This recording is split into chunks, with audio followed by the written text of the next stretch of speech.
Alright, what is up guys? Welcome to daily vlog number 5. So, gabi na guys to. And nag-uwan na pod. Kung magkagabi na lang dyan mag-uwan. So, atong himuon karon since di lang tayo makagawas is I'm gonna be showing my vlogging gears and the vlogging helmet. Okay? Just a quick vlog.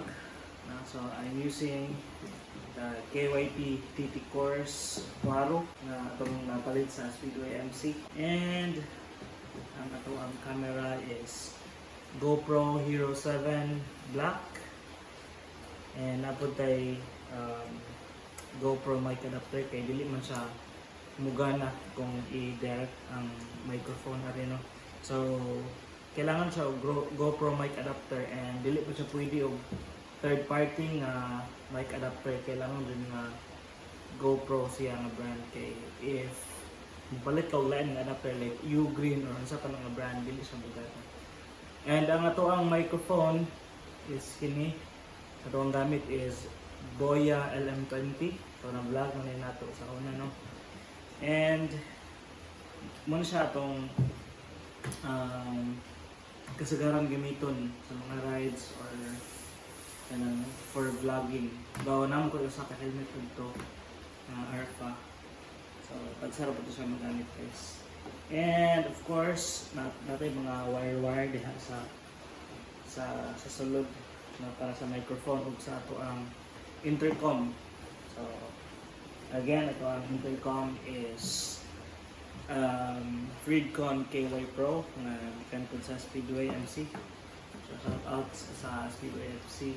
Everything about riding, pwede mo palit ito mga boots. So you can check out sa ilahang physical store na sa Yukon Dapit, Yukon Building, J. Clarid in front of Caltex near HMU. So mag-update lang po balik guys, no, sa mga ganahan mag-rides. Mauban na mo karong August 26, karong Saturday. So magkita-kita ko sa Wisdom Car Park at 7:30 to 8 a.m. and then probably maglarga tao na almost 9 or mga 9 na dyan siguro. So I hope magkita-kita tong taon na to guys, and natay mga raffle items gikan sa itong mga sponsors from Chaoyang, Droid Project, Kish, Speedway MC.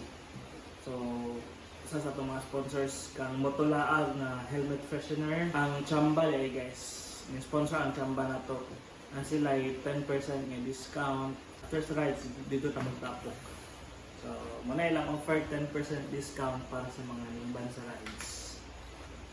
Alright, so just a quick vlog para dili na to maputol ang nato ang nasugdan, no? Kung wala tayong mahimo sa gawas, like dili ta maka-ride sa gawas, we will do another content para lang dili na to maputol ang nato ang daily vlog. So that is it, no? Bawi na po ta next time, bawi na po ta ugma. Hopefully dili na siya mag-uwan.